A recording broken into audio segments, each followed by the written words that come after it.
Hi, in this video, I'm going to show you how to get all set up with Oracle XE and SQL Developer. First things first, make sure that you have followed all the instructions in this PDF file, the one where on the Canvas page it says click here for download and installation instructions. Make sure that you have completed all of the steps to both install Oracle XE on your computer and download SQL Developer as well. Make sure both of those are done before you continue any further in this video tutorial. You also want to make sure that you download these three SQL scripts, these three files that end in .sql. The Oracle Create User script, the Oracle Test1 script, and the Oracle Test2 script. You'll need all three of those files in order to fully complete this video tutorial. I did want to just mention that with SQL Developer, there's not an installation process to follow. You just download it and extract the files from the zip folder. There's no like setup file or installation wizard that you have to go through for the SQL Developer. Now there is for Oracle XE, so make sure that you have run the setup file for Oracle XE and that you've gone through all of the steps, you created your password and all of those things that I mentioned in the instruction document. For SQL Developer, it just gives you a download a zip folder. And some students, they get messed up because they try to, from the zip folder, just run SQL Developer. But you're going to run into problems if you do that. You need to make sure that when you download the zip file, that you actually extract the contents of that folder, that you unzip that file. So in a Windows system, that entails right-clicking and going to extract all. Just make sure you can see it on the screen. Extract all. Make sure that you follow those steps. And then once you do that, then you should be able to open up SQL Developer from the unzipped window. Here you can see once I've extracted that SQL Developer folder, I have this SQL Developer.exe file, and that is the file that I run in order to work with SQL Developer. Now, this won't automatically appear on your start menu. What I like to do is right-click on that, and I choose to pin to the start menu. Here I have unpinned because I've already pinned it to my start menu. That way I can store this folder somewhere else out of the way, but I can still easily open up SQL Developer from my start menu. Now in this video tutorial, I'm going to go through a few slides. I put together a slide deck with instructions of how to set up Oracle XE and SQL Developer. And that PowerPoint is available to you if you want to refer back to it. It's got some good info in it, such as passwords, usernames that are important to remember. So make sure that you download that if you want to refer back to it. And I'm going to open up that file right now and take you through the steps of connecting to Oracle XE using SQL Developer. Okay, so make sure again that you remember where you downloaded SQL Developer to and that you extract all the files from that folder. Java is required in order to run SQL Developer, so you need to make sure that you have the Java JDK installed. The first time you open SQL Developer, it will probably ask you where on your computer you have Java installed, and you can click Browse to find it. It's usually pretty easy to find. It has JDK somewhere in the name. Usually it's in a Program Files folder if you're running a Windows machine. Okay, when you open up SQL Developer for the first time, it should look something like this. You should get this welcome page, and then on the left you have your connections pane or tab. If you don't see the connections window over on the left, then you will want to go to the view menu and choose that connections option to make sure that that shows up there on the left, because we will be using that here shortly. The welcome page should detect the database that you have installed. So if you have already correctly installed Oracle XE, then you should, in this welcome page, under this database connection area, under databases detected, you should see an option that says XE right here on the screen.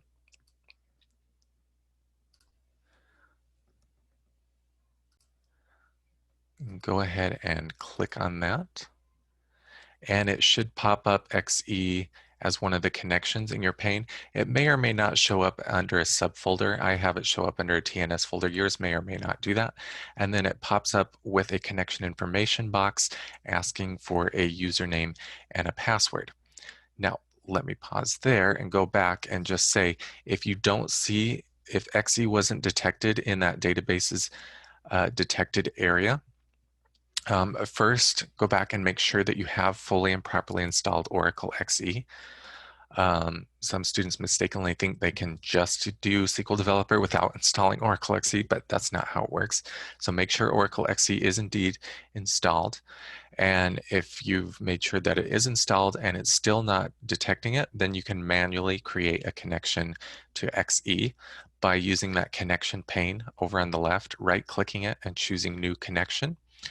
And then I've put into this PowerPoint slide deck the details that you would need to fill out in that box for manually creating a new connection. So if you're running into that issue, make sure that you download this PowerPoint file and follow the instructions here. Okay, so we need a username and password to get in. I've got in the slides the username and password for if you were logging in OSS in one of the classrooms or in the lab, but we have a username and password already set up. But for this semester, I think all of you will be doing this on your own computer. On your own computer, the admin username is system. So back in SQL Developer, we would want to replace this XE. It automatically puts XE there as the username, but you want to replace that with the word system. And then the password is going to be the password that you set up when you installed Oracle XE. So when you were installing Oracle XE, running through that wizard, that install wizard, one of the steps asked you to create a password. If you don't remember that password, there's nothing you can do to recover it. You're just going to have to go back and completely uninstall Oracle XE and reinstall it and go through that installation process where you set up your password. I can't tell you what your password is. There's no secret place where it will show up. The only way for you to be able to log in here to SQL Developer is with the password that you created when you installed Oracle XE on your computer. So make sure you remember that or find it, or else go back and reinstall Oracle XE. Okay, so I remember the password that I put in.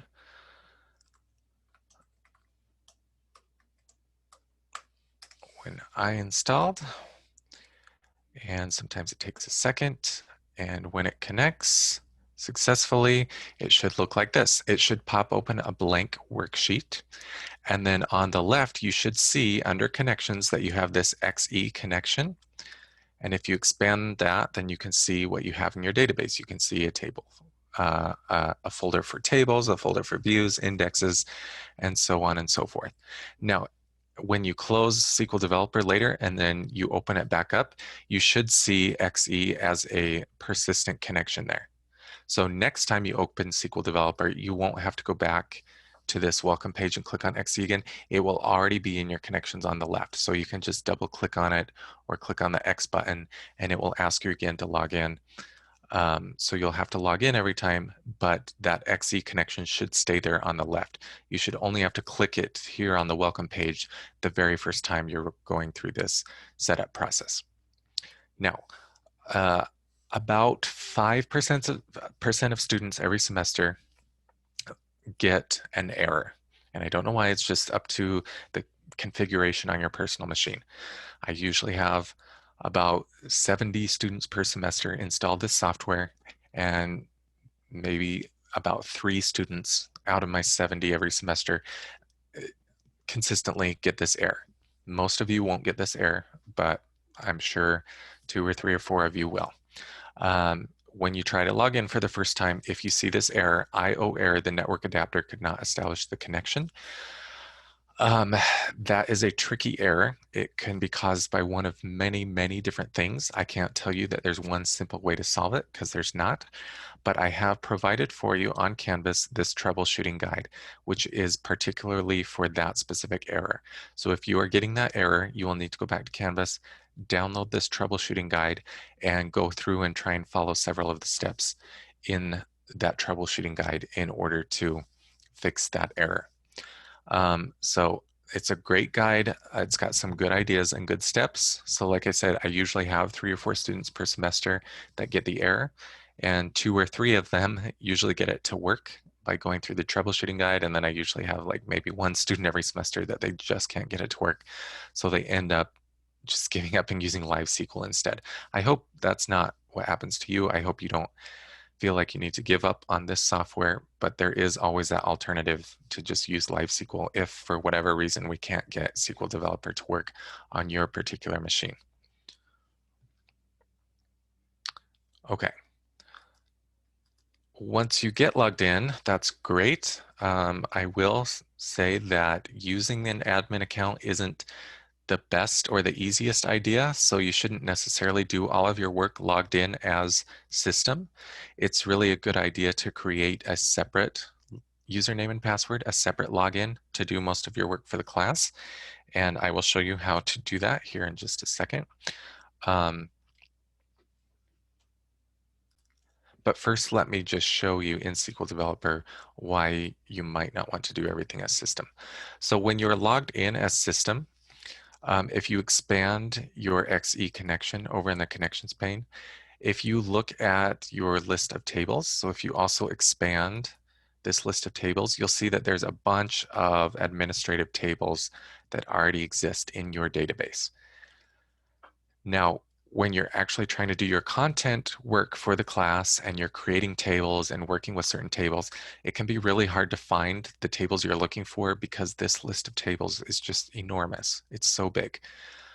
But if we create a separate username that's not this administrative system username, then your list of tables when you log in will be empty. And the only tables you'll see will be the ones that you actually want to work with, the tables that you're actually importing or creating for the course itself. So, I mean, it's up to you. You certainly can do all of your work for the class being logged in as system, but it's generally not the best idea. One, because it's hard to find the tables and things that you actually want to find and work with. And two, just in general, a good practice in the real world and industry is to do things logged in with your own personal username and not messing with the admin account. It's just a safer practice in general. So to create a separate username and password that will be simpler and more straightforward to use for your work in the course, you will want to use the Oracle create user.sql script that I provided for you. So again, that's back on Canvas. This file, Oracle creates user.sql. Make sure that you download that. And back in SQL Developer, after you're logged on as an admin, as system, go to File, Open, or you can just directly click the Open icon on the menu bar. Excuse me, on the icon bar, taskbar. Open, and then browse to wherever you saved that file and click Open. You can also, when you're using Windows, just click and drag any SQL file from your file browser directly over to your SQL Developer window, and it will open that way as well. You'll see when you open this file that there are some comments. They look kind of gray, and then there's the actual SQL code. Now, before we run this code or run this script, we want to make a few changes. So this is just a generic file. Running this code as is would create a user called XYZ, and the password would be XYZ password. Now, if you want to create a username and password that's more meaningful or easier to remember, then you should edit this file before you run it. So there are 3 places in the file where there is an XYZ, and you want to replace each of those with your chosen username. So if I wanted to create a username J Barlow to correspond to my name, then I would need to replace XYZ with J Barlow on that line, and then also on these last 2 lines, J Barlow here and J Barlow here. And then you need to specify what your password is going to be. So replace this XYZ password with whatever you want your password to be. It needs to be at least 8 characters. It cannot use a $ or an @ symbol. And the first character of your password has to be a letter. Your password cannot start with a number or a symbol. It has to start with a letter.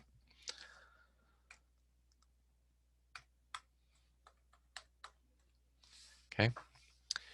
Once you have decided on your username and your password, then you can run this script using one of 2 methods. So this is going to be important to know. These 2 symbols up here at the top are important to know how to use them. The one on the left, the green triangle, is to run statement. So that one will only run whatever statement is where your cursor is, or however many statements you have highlighted. The one on the right that looks like a piece of paper with a smaller green triangle is the run script button, and that will run all of the statements in your script. So to run this script, we can either highlight everything and press the green triangle button on the left, or leave everything unhighlighted and press the button on the right.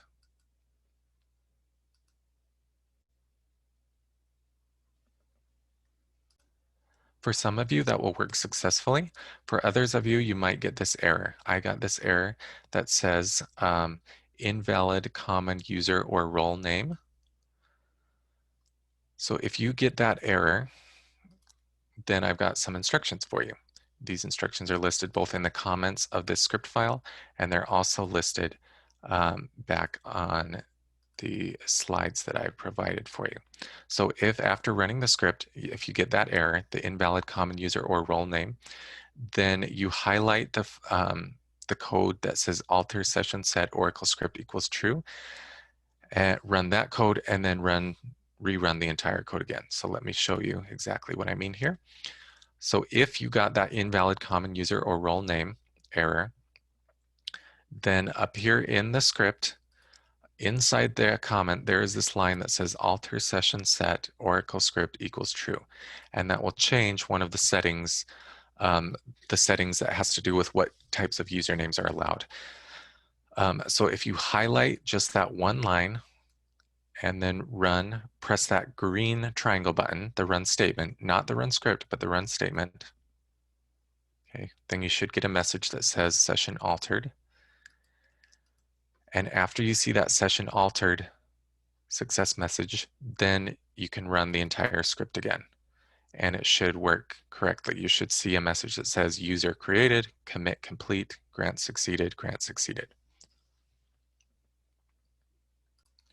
Once you see that success message, then you have successfully created your new user account.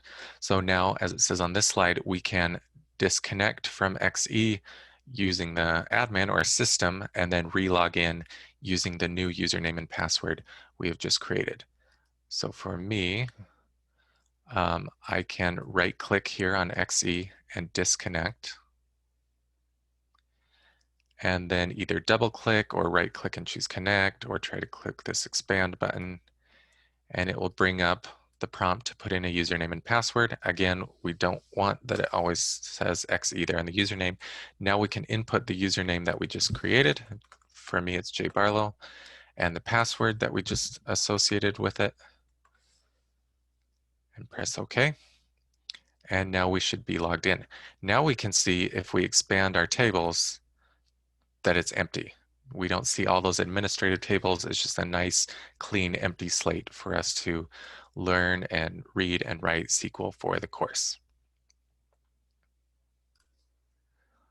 All right, so let's test it out. So I'm going to show you how to open up and run more scripts to make sure everything works properly. So if you recall, back on Canvas, there were 2 test files that I had you download, Oracle Test 1 and Oracle Test 2. So back in SQL Developer, logged in using my personal username and password, I can go to Open, and I can find where I downloaded those files to. So first I'll open Oracle Test 1. And this script creates some test tables. So if I just press that Run Script button or hit F5 on the keyboard, and press OK, then I should see in my output that those tables were created. And then over here on the left in my tables area, if I right click and choose refresh, then I will see that I have 2 tables now in my database. Now I'm going to do that again, open Oracle Test 2, and this test script is going to drop or delete those test tables that we just created. So I can run that script and press OK, and it should tell me in my output that those tables were dropped. And again, your list of tables doesn't automatically refresh, so you might have to right click and press refresh, and now those tables should be gone. So now you should be all set for what you need for the course. You should know how to connect to SQL Developer using your own username and password. You should be able to open and run scripts using the run statement or run script buttons. And we will go through tons more examples together during class or during the video segments that I provide for you when we get to Module 6. A couple other final notes before I end this video tutorial.